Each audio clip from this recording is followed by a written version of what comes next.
அப்பதான் என்னதுன்னு கன்ஃபார்ம் ஆகும்.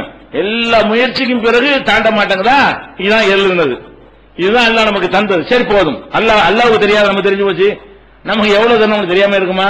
நமக்கு தந்திருக்கிறான் சொன்னா அவன் கணக்கிட்டு தந்திருக்கிறான், அது நமக்கு போதும் என்று நினைக்கிறேன். இது புகாரியில 6446வது ஹதீஸ்ல இருக்கிறது. அதே மாதிரி முஸ்லிம்ல ஹதீஸ் இருக்கிறது. கத் அஃப்லஹ மன் அஸ்லம வருஸிக கஃபாஃபன். ஒருத்தன் வெற்றி பெற்று விட்டான், யார் தெரியுமா? இஸ்லாத்தை தழுவி போதுங்கிற மனசு கொடுக்கப்படணும். வேற எது கொடுத்தாலும் வெற்றி பெற்றவன் கிடையாது. நீ இஸ்லாத்தை ஏற்றுக்கொண்ட பிறகு போதும் அப்படிங்கிற மனசு உனக்கு வந்து விட்டது என்று சொன்னால் அவன் தான் வெற்றி பெற்று விட்டான். கண்ணாஹுல்லாஹு பிமா ஆத்தாஹு, கொடுத்ததை கொண்டு யாருடைய உள்ளத்தை போதும் என்று அல்லாஹ் ஆக்கிவிட்டானோ அவன் தான் வெற்றி பெற்று விட்டான். வெற்றி பெற்றவன் யார் என்பதற்கு இலக்கணம் என்னன்னு கேட்டா, என்ன தந்திருக்கிறானோ சரி அல்லாஹ் தர்ற கரெக்ட் தான், எனக்கு போதும் அப்படின்ற மனசை தேர்த்தி கொள்ளக்கூடிய எவனோ அவன் தான் வெற்றி பெற்றவன் என்று ரசூல் ஸல்லல்லாஹு அலைஹி வஸல்லம் சொல்லி அதை ஒரு அறிவுரையா சொல்லி காட்டுகிறார்கள். இது ஒரு மருந்து. என்ன மருந்து? இந்த நோய்க்கு மருந்து என்ன? எல்லை இல்லாமல் ஆசை பறந்து கொண்டே போமையானால் கட்டிவாளத்தை நிப்பாட்டி இவ்வளவுதான் நமக்கு தந்திருக்கான், நிப்பாட்டி இதோட இதுக்கு மேல ஆசைப்படாத அவ்வளவுதான் அப்படின்னு சொல்லி நம்ம கடிவாளம் பெரிய கஷ்டம் கிடையாது. மனசை எப்படி வேண்டாலும் நம்ம மாத்தலாம். மனசை என்ன செய்யலாம்? என்ன மாதிரி வேண்டாலும் மாத்திக்கலாம். எல்லாம் நம்ம பயிற்சிக்கிற விதம் தான். ஒரு தாயும் பிள்ளையும் வச்சுக்கிறீங்களேன், எவ்வளவு நேசமா இருப்பாங்க. ஒரு தாய் பிள்ளை நேசமா இருப்பாங்க. அப்ப நேசமா இருக்கிற நேரத்தில் தாயோ பிள்ளையோ மூத்தாயிட்டாங்கன்னு வைங்க, ஒருத்தர் பாதிக்கும்.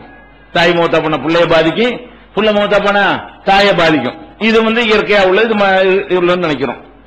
தாய்க்கும் பிள்ளைக்கும் பயங்கரமான ஒரு சண்டை மூஞ்சில முழிக்காத அளவுக்கு ஆகி அந்த மாதிரி பிரிஞ்சுட்டாங்கன்னு வைங்க, இப்ப செத்து போனது பாதிக்காது. செத்துட்டாங்கன்னு வைங்களேன், பெருசா பாதிக்காது. நேசமா இருக்கும்போது இருக்குமே அந்த பாதிப்பு இருக்கா, தொலைஞ்சு போனானா என்கிற மாதிரியான ஒரு எண்ணம் கண்டிப்பா என்ன செய்யும், வரும். அப்ப எதனால மாறுது? அதே தாய் அதே பிள்ளை தானே. நேற்று வரைக்கும் நேசமா இருக்கிற வரைக்கும் அவன் செத்துட்டா பாதிக்குது. ரெண்டு நண்பர்கள் இருக்கிறாங்க, ரெண்டு பேர் நண்பரா இருக்கும்போது அவன் செத்து இருந்தா என்ன செய்வோம், நம்ம கவலைப்படுவோமா இல்லையா?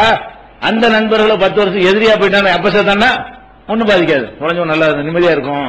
அப்ப மனசு என்ன செய்யுதுன்னா எல்லாத்தையும் அட்ஜஸ்ட் ஆகிக்கிறோம். மனசு என்ன செய்யும், நம்ம நினைச்சுக்கிறத பொறுத்தான். நம்ம எல்லாத்தையும் சும்மா தேவையில்லாம அலமோத விடுறமே தவிர இது ஒரு கஷ்டமே கிடையாது. எல்லாம் போய் நம்ம எல்லா முயற்சியும் பண்ணிவிட முடிஞ்சு அவ்வளவுதான். இவ்வளவு அல்லா தந்து இவ்வளவுதான் நினைச்சு பாருங்க. எந்த கஷ்டமும் உங்களுக்கு என்ன செய்யாது, பெருசாக தெரியவே தெரியாது. அது ஒரு மேட்டராவே தெரியாது. என்ன பண்ண போறீங்க எல்லாம் தரலன்னா அதான் மேட்ரு. இப்படியாக ரசூல் ஸல்லல்லாஹு அலைஹி வஸல்லம் சொல்லி தருகிறார்கள். அடுத்ததாக என்ன பண்ணணும்னு கேட்டா, இந்த போதும்ன்ற மனசு வர்றதுக்கு ரிஸ்கை பொறுத்த வரைக்கும் மற்ற எல்லாமே விதியில உள்ளதா இருந்தாலும் ரிஸ்கை பொறுத்த வரைக்கும் மார்க்க என்ன சொல்லுதுன்னு கேட்டா, உனக்கு உரிய என்னங்கிறது எழுதியாச்சு. உனக்கு என்ன தரணும் உழைச்சு பாரு. விதி உனக்கு தெரியாதனால நீ பாடுபடு. உனக்கு எவ்வளவு எழுதி இருக்கிறது என்பதை உனக்கு சொல்லி தரல. அதனால நீ என்ன செய்யணும், இன்னும் இருக்குமோ அல்ல எழுதி வச்சது இருக்குமோங்கிறக்கா தேடி தேடி பாரு. கிடைக்கலையா அப்ப என்ன விளங்கிக்கிறனே, ஓ இவ்வளவுதான் நமக்கு இந்த நிமிஷம் வரைக்கும் நமக்கு எழுதப்பட்டது இவ்வளவுதான் அப்படின்னு விளங்கிக் கொள்ளணும். அப்ப ரிஸ்கை பொறுத்த வரைக்கும் எல்லாமே நம்மளை படைக்கிற கருவறையில் இருக்கும் போதே மலக்கல்லா சாட்டி என்ன செய்வான், அல்ல யா அல்லாஹ் இது சலக்கட்டியா இருக்கிறது, விந்துவாக இருக்கிறது, இப்ப இந்த ஸ்டேஜுக்கு வந்து விட்டது என்றெல்லாம் சொல்லி 120 நாள் வந்த பிறகு அதனுடைய வயசை எழுதுனா அல்லாஹ், அஜல் எழுதப்படுகிறது, ரிஸ்க் எழுதப்படுகிறது, நல்லவனா கெட்டவனான்னு எழுதப்படுகிறது சொல்லி மலக்க விட்டு எல்லாம் எழுத வைக்கிறான். அப்ப நம்ம கருவறையில இருக்கும் பொழுது நம்ம எத்தனை சோத்து பருக்க உள்ள போகும் எழுதிவிட்டான்ல, சோத்து பருக்க வரைக்கும் கோடி கோடியை விட்டு தள்ளுங்க. சோத்து பருக்க எண்ணிக்கையில ஒரு எண்ணிக்கை குறையவும் செய்யாது கூடவும் செய்யாது. அந்த பருக்க தான் கிடைக்கும். வழங்குதா? எத்தனை டிரெஸ் கிடைக்கும் எழுதிட்டான், அதுதான் கிடைக்கும். வழங்குதா? அதை தாண்டில எவ்வளவு தெரியாது. ஆனா தாறுமாறம் எழுதியிருப்பான், கண்மையாக எழுதியிருப்பான். அதுக்காக பாடுபடுவோம். இல்ல ரெண்டாவது நம்ம நம்ப வேண்டிய என்னன்னு கேட்டா, ரிஸ்க் என்பது அல்லாஹ் நமக்கு முடிவாக்கி விட்டான் ஒண்ணு, ரிஸ்க்கு அவன் பொறுப்பேற்றிருக்கிறான் ஒண்ணு. ரிஸ்க்கு யாரு பொறுப்பு? நம்ம ரிஸ்க்கு யாரு பொறுப்பு? அல்லாஹ் தானே பொறுப்பு. அவன் தானே படைச்சான். அது அல்லாஹ் சொல்லி காட்டுறான் பாருங்க. ஒமா மின் தாபத்தின் ஃபில் அர்லி இல்லா அலல்லாஹி ரிஸ்குஹா. இந்த பூமியில் இருக்கிற எந்த ஊர்வன உயிரினங்களாக இருந்தாலும் அதுக்கு ரிஸ்க் அளிக்கிற பொறுப்பு என்னை சேர்ந்தது. அல்லாஹ் சொல்றான், எந்த ஒரு உயிரினமாக இருந்தாலும் அதுக்கு ரிஸ்க் அளிக்கிறது என்னை சேர்ந்தது. முஸ்தகர்ரஹா முஸ்தவுதாஹா.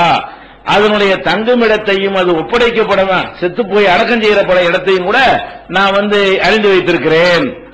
குல்லுன் ஃபீ கிதாபின் முபீன், எல்லாம் தெளிவா ரெக்கார்ட்ல வச்சுக்கிட்டு தான் இருக்கிறேன். யார் யாருக்கு என்ன கொடுக்கணும் ரெக்கார்டு பண்ணி வச்சிருக்கிறேன். நீ ஏன் அழுத்திக்கிட்டு கிடக்குற? உன்னுடைய ரிசுக்கு என்னங்கிற நான்ல ரெக்கார்டு பண்ணி வச்சிருக்கிறேன். உனக்கு என்ன கிடைக்கணும் அது கிடைச்சிருமே. இதை நீ நம்பணும். கிடைக்கும் கிடைச்சிடும். உழைக்க வேண்டியது உழைப்போம். கிடைக்கலையா அதான் எழுதியிருக்கிறான், முடிஞ்சிருச்சு கதை என்று நினைத்துக் கொள்வ வகையில 11வது அத்தியாயத்தில் 6வது வசனத்தில் அல்லாஹ் சொல்கிறான். அதே மாதிரி அல்லாஹ் சொல்கிறான், وَكَأَيِّن مِّن دَابَّةٍ لَا تَحْمِلُ رِزْقَهَا, எத்தனையோ ஜீவன்கள் இருக்கின்றன, அவை தன்னுடைய ரிசுக்கை சுமந்து செல்வது கிடையாது.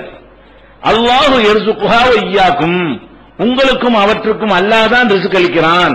வஹுவ ஸமீஉல் அலீம், அவன்தான் அறிந்தவன், அனைத்தையும் செவியுறுபவன் என்று 29வது சூறாவில் 60வது வசனத்தில் அல்லாஹ் சொல்லி காட்டுகிறான். இப்ப மனுஷன் மட்டும்தான் சோத்தை சுமந்துக்கிட்டு திரிகிறான். ஒன்னு சோத்தை சுமந்துக்கிட்டு தெரியுமா, இல்லன்னா காசை சோறு வாங்குறதுக்குள்ள காசை சுமந்துக்கிட்டு தெரியுமா. வெறுங்கையா டெல்லிக்கு போக முடியும் உங்களால? இங்க டெல்லிக்கு போக என்ன செய்வீங்க? எத்தனை நாள் இருக்க போறோம், ஒரு நாள் சாப்பாடு செலவு எவ்வளவு, அப்ப எவ்வளவு ரூபாய் எடுத்து வச்சுக்கிறேன்னு என்று பணத்தையோ ஏடிஎம் கார்டையோ ஏதாவது ஒரு வகையில அதுக்கு உரியதை எடுத்துக்கொண்டு பிரயாணம் பண்ணக்கூடியது யார்? நம்ம தான். இவன் டெல்லிக்கு போறது 3000 கிலோமீட்டர் 2000 கிலோமீட்டருக்கு இப்படி ஏற்பாடு பண்றான். 10,000 கிலோமீட்டரை கடந்து வேற நாட்டில் உள்ள பறவை இங்க இந்தியாவுக்கு வருது சீசனுக்கு. வேடந்தாங்கல் போன்ற இடங்களுக்கு போனீங்கன்னா என்ன செய்யுங்க, அங்க போய் பாத்தீங்கன்னா எந்தெந்த நாட்டு பறவை எல்லாம் வரும். 10,000 கிலோமீட்டர் பறந்து வந்திருக்க, என்னத்தை எடுத்துட்டு வந்துச்சு? 10,000 கிலோமீட்டருக்கு போறமேன்னு சாப்பாடத்தை சுமந்துட்டு வந்துச்சு. நெல் மணியெல்லாம் முதல்ல சுமந்துக்கிட்டு வந்துச்சா? அது வாட்டுக்கு வீசணுங்க வெறுமையுமா என்ன செய்யுது? அது வருகிற அதான் சொல்லி காட்டுறான். எத்தனையோ உயிரினங்கள், நீ மட்டும்தான் ஆட்டம் போடுற, எத்தனை உயிரினங்கள் ரிசுக்க சுமந்துகிட்டா தெரிகிறது. சுமந்து கொண்டு தெரியல கொடுக்குறேன்னா இல்ல செத்தா போச்சு.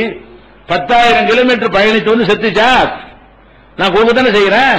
அவ்வளவு தொலைவுக்கு பயணம் செஞ்சு வேற நாட்டில் இந்த நாட்டில் கிளைமேட் நல்லா இருக்கும், இந்த மாசத்துக்கு நல்லா இருக்கும் அப்படின்னு தெரிஞ்சு அங்க வந்துடும். அந்த கிளைமேட்டுக்காக வேண்டிய நல்ல சூழ்நிலைக்காக வேண்டி மனிதன் சுற்றுலா பயணம் தேடி போறான, அவனுக்கு கூட தெரியாத இடத்துல அது தெரிஞ்சு வச்சிருக்குது. இங்க இந்த இடத்துக்கு போனா இந்த சீசன் நல்லா இருக்கும், இங்க தாம்பத்தியம் நடத்தி முட்டை இட்டு குஞ்சு பொறிச்சு குஞ்சு கூட்டிட்டு ஓடி போயிருது 3 மாசத்துல. இவ்வளவு நடந்து போயிருது. இப்ப அவ்வளவு தூரம் பிரயாணம் பண்ணி வரும் பொழுதோ அல்லது நம்ம இன்னொரு நாட்டுக்கு போறோமே, அங்க என்ன கிடைக்குமோ இது கிடைக்காது தெரியும் அப்படிலாம் நினைச்சுட்டா வருது. அது ஒண்ணு அது வாட்டுக்கு வருது. அல்லாஹ் என்ன செய்யறான்? ரிசுக்க அவன் பொறுப்பேற்றுக் கொண்டிருக்கிற காரணத்தினால அதுக்கு என்னென்ன கொடுக்கணுமோ கொடுத்துட்டு தான் இருக்கிறான். ஒண்ணுமே சாவுறது இல்ல. சாதாரணமா சாவுற மாதிரி தான் சாவு வருமே தவிர இப்படி பிரயாணம் பண்ணி மொத்தமா அப்படி அத்தனை பறவைகளும் செத்து போறது கிடையாது. பொதுவா பிரயாணம் பண்ணாம இருந்தா எத்தனை பறவை சாவுமோ அத்தனை பறவை தான் பிரயாணம் பண்ணனாலும் சாவ போகுது. அதுதான் எல்லாம் சொல்லி காட்டுறான். அவங்க எல்லாம் சுமந்துகிட்டா இருக்கிறாங்க. ஏன் நம்ப மாட்டேங்கிற? உனக்குள்ள நீ உழைச்சி பார்ப்ப, இல்ல நான் தரமாட்டேனா, நான் 70க்கு மேல உனக்கு கிடைக்க போகுதா என்று அல்லாஹ் சொல்லி காட்டுகிறான். இன்னும் சொல்ல இதை 29:60 இதை விளக்கமாக நபிகள் நாயகம் ஸல்லல்லாஹு அலைஹி வஸல்லம் சொல்றாங்க, லவ் அன்னக்கும் குன்தும் தவக்கலூன் அலல்லாஹி ஹக்க தவக்கலிஹி, அல்லாஹ்வின் மீது நம்பிக்கை வைக்க வேண்டிய விதத்தில் நீங்கள் நம்பிக்கை வைத்தால், அல்லாஹ்வின் மீது தவக்கல் வைக்க வேண்டிய விதத்தில் நீங்கள் தவக்கல் வைத்தால், ல ருஸிக்தும் கமா யுர்ஸகு தைரு, பறவைகளுக்கு எப்படி உணவளிக்கப்படுகிறதோ அது மாதிரி உங்களுக்கு உணவளிக்கப்படும். பறவைக்கு எப்படி உணவளிக்கப்படுகிறது? ரசூல் ஸல்லல்லாஹு அலைஹி வஸல்லம் சொல்றாங்க, தகுது ஹிமாசன் வ தருஹு பிதானன், அது கூட்டிலிருந்து வெளியே கிளம்பும் போது வயிறு ஒட்டி தான் போகுது. கூட்டில இருந்து கிளம்புதல பறவை ராத்திரி பூரா தங்கி இருந்துட்டு கூட்டை விட்டு வெளியே கிளம்பும் போது என்ன செய்யுது? வயிறுலாம் ஒட்டி தான் போகுது. என்ன தொங்கும். திரும்பி வரும்போது கூட்டுக்கு அடைய வரும்ல, அடைய வரும்போது சாப்பிட்டுட்டு வயிற்றுக்குள்ளேயும் போயிட்டு எக்ஸ்ட்ரா அங்க மிச்சம் அப்படி தொங்க. தொட்டு பார்த்தா தெரியும். பறவைகளை தொட்டு பார்த்தா உணவுலாம் எங்க இருக்கு? இந்த இடத்துல தேங்கி தொட்டு பார்த்தா தெரியும். என்னென்னமோ தட்டுப்படும். இந்த குருவி வளர்க்கிறவங்க, புறா வளர்க்கிறவங்க, கோழி வளர்க்கிறவங்க எல்லாம் கேட்டீங்கன்னா சொல்லுவாங்க. அப்ப போகும்போது சும்மா போனுச்சு, எப்படி சுமந்துகிட்டு வந்து ராத்திரி நிம்மதியா தூங்குறதுக்கு வேண்டியதை அதை எடுத்துக்கணும். அடுத்த நாள் கூட ரெடி பண்ணலது, அன்னைக்கு உள்ளது ரெடி பண்ணிட்டு வந்துருச்சு. மர காலையில வெறுமனே தான் போகுது. பணங்காசு செக்கு டிராப்ட்லாம் ஒன்னுட்டு போகல. அப்ப எதுக்கு இதை சொல்றாங்கன்னு கேட்டா, நான் பொறுப்பேற்றிருக்கிறேன்ப்பா, உனக்கு பொறுப்பே. இந்த இதுக்கெல்லாம் நாய் பண்ணிக்கலாம், நான் உணவளிக்கும் போது உனக்கு அடிக்க மாட்டேனா? நாய் பண்ணிக்கலாம் இல்ல கொடுத்துட்டு தானே இருக்கிறான். அப்ப உன்னை படைத்திருக்கிற நான் உன்னை ரிசுக்கு பொறுப்பாளி, நீ வழங்க மாட்டேங்கிற. எல்லா முயற்சியும் பண்ணு. அல்லாஹ் நம்ம ரிசுக்கு பொறுப்பேற்றிருக்கிறான். தரல என்று சொன்னா லிமிட் முடியுதுன்னு அர்த்தம். இவ்வளவுக்கு தான் பொறுப்பேற்றிருக்கிறான். அப்ப அவன் எதை பொறுப்பேற்றிருக்கிறான் அதுதான் கிடைக்குமே தவிர அதை தாண்டி கிடைக்காது என்பதை இது திருமதியில 2266வது ஹதீஸில் இருக்கிறது. இது நம்மளே ஆறுதல் பண்ற அந்த கடிவாளை தான். ஒண்ணு போதும் நினைக்கணும். ரெண்டாவது என்னது, அல்லாஹ் ரிஸ்குக்கு பொறுப்பேற்று முடிவு செய்து விட்டான். நம்ம படைக்கிறதுக்கு முன்னாடியே நம்முடைய ரிஸ்கை தீர்மானம் செய்து விட்டான். அது கிடைத்தே தீரும். இதை இன்னொரு விதமாக ரசூல் ஸல்லல்லாஹு அலைஹி சொல்றாங்க. ஒரு ஆள் வர்றார், யாசகம் கேட்கக்கூடியவர், நபிகள் நாயகம் ஸல்லல்லாஹு அலைஹி வஸல்லம் அவங்கள்ட்ட வர்றாரு. வந்தவன ரசூல் ஸல்லல்லாஹு அலைஹி வஸல்லம் கேட்கவும் ஒண்ணும் இல்ல. அப்ப வீட்டுல இருக்கிற ஒரு பேரிச்சம்பழம் தான் என்ன செய்யறது இருந்தது. அந்த ஒரு பேரிச்சம்பழத்தை எடுத்து கொடுக்குறாங்க. பேரிச்சம்பழம் எல்லாம் ஒரு பெரிய விஷயம். ஒரு நாள் சாப்பாட்டுக்கு போதுமான அந்த காலத்துல நம்ம தான் வகை வகையா இப்ப சாப்பிட்டு பழகிக்கிட்டோம். பின்னாடி அதை பத்தி சொல்லுவோம். அப்ப பேரிச்சம்பழங்கிறது ஒரு சாதாரண விஷயங்கள், பெரிய விஷயங்களே. அந்த காலத்துல ஒரு ஆளுக்கு 2 பேரிச்சம்பழம் கிடைக்கிறதே கஷ்டம். ஒரு பேரிச்சம்பழத்தை கொண்டு போய் கொடுக்குறாங்க.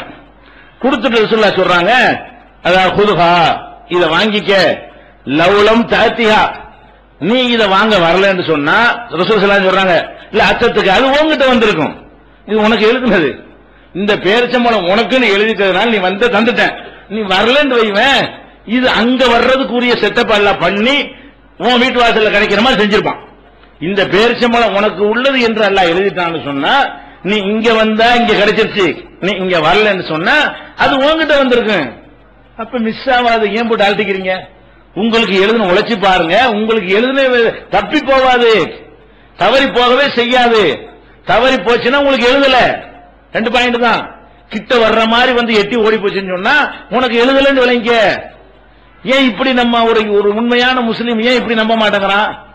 இப்படி நம்புனா எதுக்கு நமக்கு குழப்பம் வருகிறது? பணம் இல்லைங்கிறதுனால, குறைவுங்கிறதுனால, அடுத்தவனை புறாமப்பட்டு இதுக்கு நம்ம வந்து மனசுக்கு எடுத்துக்கணும், நிம்மதி இழக்கணும். சாதாரணமா எடுத்துக்கொண்டு நிம்மதியாக தூங்கி நிம்மதியாக எழுந்து நிம்மதியாக வாழ்க்கை நடத்தலாமே. எத்தனை சுகங்களை நம்ம இழந்துடுறோம். காசு இல்ல காசு இல்ல காசு இல்ல நினைச்சுக்கிட்டே இருந்தோம்னு சொன்னா தூக்கம்ங்கிற சுகம் போயிடுது. நிம்மதியாக சந்தோஷமா பேசிக் கொண்டிருப்பது போய்விடுகிறது. குடும்ப வாழ்க்கை போய்விடுகிறது. எதுக்காக நம்பிட்டீங்க இழக்கிற? கடிவாளத்தை போட்டு கண்ட்ரோல் பண்ணு, எல்லாம் சரியா வந்துடும் என்பதற்காக ரசூல் ஸல்லல்லாஹு அலைஹி வஸல்லம் சொல்றாங்க. அதே மாதிரி இன்னொரு தடவை இது இப்னு ஹிப்பான்ல 3240 ஹதீஸில் ஆதாரப்பூர்வமான ஹதீஸ் இடம்பெற்றிருக்கிறது. அதே மாதிரி ரசூல் ஸல்லல்லாஹு அலைஹி சொல்றாங்க, இன்ன ரிஸ்கல யத்லுபுல் அபுத கமா யத்லுபு அஜலுஹு. ஒரு மனிதனுடைய தவணைனா மரணம் எப்படி அவனை தேடி வருமோ அந்த மாதிரி ரிஸ்க்கும் தேடி வரும். மரணம் தேடி வந்துருதா இல்லையா? எங்க இருந்தாலும் என்ன செஞ்சிடறேன் வந்துடும். வெளியூருக்கே கிளம்ப மாட்டான். இவனை திருவனந்தபுரத்தில் வச்சு அமுக்குறேன் முடிவு பண்ணிருப்பான். திடீர்னு கிளம்புவான திருவனந்தபுரத்துக்கு, அங்கதான் இருக்குன்னு முடிவு பண்ணிட்டான்னு சொன்னா வெளியூருக்கே போய் பழக்கம் இல்லாதவன் திரும்ப செய்வான். ஒரு திருவனந்தபுரம் போகலான்னு நினைக்கிறேன், அவனை நினைக்கிறான் அங்க வச்சு உயிரை இருக்கணும். அப்ப அல்லாஹ் வந்து அப்படி டயத்தை போட்டு இடத்தை போட்டு எல்லாத்தையும் பிக்ஸ் பண்ணி வச்சிருக்கும் பொழுது எப்படி மரணம் ஒருவனை தேடி தேடி வந்து பிடித்து விடுகிறதோ, உலவு குந்தும் ஃபீ புரூஜும் முஷையதா, உறுதியான கோட்டைக்குள்ள நீங்கள் இருந்தாலும், இரும்பு கோட்டைக்குள்ள இருந்தாலும் சரி, அந்த டைம் வந்துச்சுன்னா டக்குன்னு பிடிச்சு கொண்டு போயிருவாரு, மலக்குள் மௌத் வந்துருவாரு. அந்த மாதிரி மலக்குள் மௌத் மட்டும் உங்களை விரட்ட மாட்டாரு, ரிஸ்க்கு வரட்டும். நீங்க சாவு மட்டும் விரட்ட நினைக்கிறீங்க, உங்களை வாழ்வாதாரத்துக்கு உதவக்கூடிய ரிஸ்க்கும் மலக்குள் மௌத் மாதிரி விரட்டிக்கிட்டே இருக்கிறது. அப்ப மலக்குள் மௌத் விரட்டுற மட்டும் கரெக்டா நம்பி பயப்படுறீங்க, ரிஸ்க்கு விரட்டுதுன்னு நினைச்சா சந்தோஷப்பட மாட்டேங்கிறீங்க. ரிஸ்க்கு விரட்டினா சந்தோஷம் தானே, மலக்கு விரட்டினா பயம், ரிஸ்க்கு விரட்டினா சந்தோஷம் தானே, சந்தோஷப்படுங்க. ஓ நம்மள ரிஸ்க்கு ஒரு பக்கம், நம்ம ரிஸ்க்கு தேடிக்கிட்டு இருக்கிறோம், அது நம்மளை விரட்டிட்டு வந்துட்டு இருக்கிறது. ரசூல் ஸல்லல்லாஹு அலைஹி அப்படி சொல்றாங்க, ஒரு அடியானை வந்து மரணம் விரட்டுவதை போல அவனுடைய கிடைக்க வேண்டிய ரிஸ்க்கு என்ன கிடைக்கணும் என்று அல்லாஹ் தீர்மானித்திருக்கிறானோ அது அவனை விரட்டி பிடிச்சிரும். நீ வந்து முயற்சி பண்ணாதான் உன்னை வந்து பிடிச்சிரும். ஆனா நீ முயற்சி பண்ணணும், விதி என்னன்னு தெரியாத காரணத்தினால முயற்சி பண்ணணும், தனி விஷயம். இதுவும் இப்னு ஹிப்பான்ல ஆதாரப்பூர்வமான ஹதீஸ்ல இடம்பெற்றிருக்கிறது. அதே மாதிரி வந்து லா தஸ்தப்திஉர் ரிஸ்க வந்து லேட் ஆகுதுன்னு நினைச்சிடாதீங்க. 2 வருஷம் உழைக்கிறோம், 3 உன்னையும் காண, 10 வருஷம் உழைக்கிறோம் உன்னையும் காண நினைக்காத. நீ என்ன செய்யற, இன்னைக்கு உழைச்சு நாளைக்கே ரிசல்ட் பார்க்கணும் அப்படி நினைக்கிற. லா தஸ்தப்திஉர் ரிஸ்க் லேட் ஆகுது, தாமதமாகுது என்று நீங்க நினைத்து விடாதீர்கள். ஃபைன்னஹு லன் யமூத்தல் அப்து,